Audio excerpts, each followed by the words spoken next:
Here are the key things to check when viewing a used car. First, the tyres.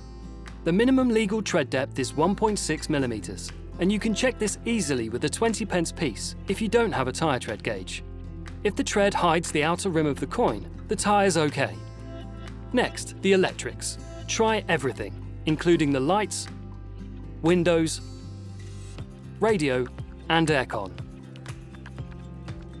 Check the bodywork for dents, scratches, and rust.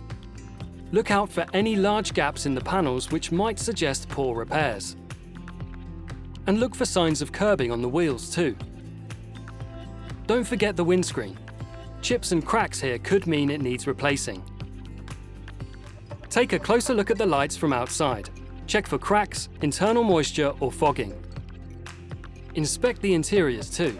Are there any tears or stains in the seats? Open the bonnet and check all fluid levels, including oil, coolant, and screen wash, as low levels may indicate poor maintenance. Look in the boot. If there's a spare wheel, what condition is it in?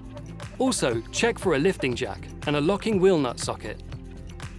You should always take the car for a test drive, so start the engine and check for any excessive smoke or unusual noises. Expert advice from the RAC.